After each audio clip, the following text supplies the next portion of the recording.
Tuesday will mark the 51st Malaysia Day, but not everyone will be celebrating in the Southeast Asian nation. A growing number of citizens have been arrested under a 60-year-old law. Many of those being held are supporters of the opposition. Scott Heidler reports from Kuala Lumpur. A candlelight vigil held in support of a young Malaysian man in prison. But they're calling for more than his release. They're also calling for the law that imprisoned him to be abolished. Ali Abdul Jalil is being held under the Sedition Act 1948, put in place back when Malaysia was a British colony. It is only in Malaysia that it has been used against opposition figures who criticize the government.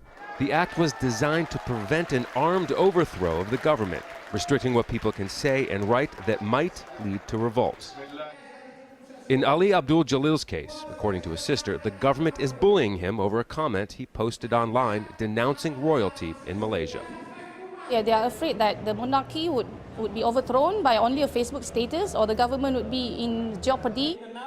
But in growing numbers, opposition party members are being arrested, along with journalists, an academic, and a religious leader. Led by the ruling Barisan Nasional party, the government says they're not behind the arrests. We do not have a role in getting the authorities to prosecute anybody or to take action against anybody.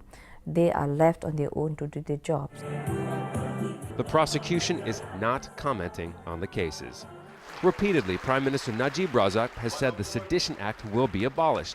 The sleek and modern skyline of the capital here in Kuala Lumpur underlines the promises from the Prime Minister and the ruling party that they're leading Malaysia into the future. So why then are they using this decades-old colonial law to silence the opposition? Opposition leader Anwar Ibrahim is facing a second sodomy case. His lawyer says the timing might be because of this case.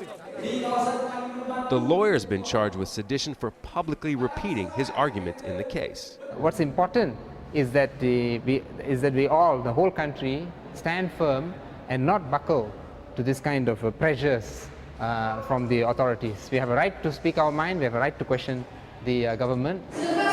The faces on this stage have either been charged with or are being investigated under the Sedition Act 1948.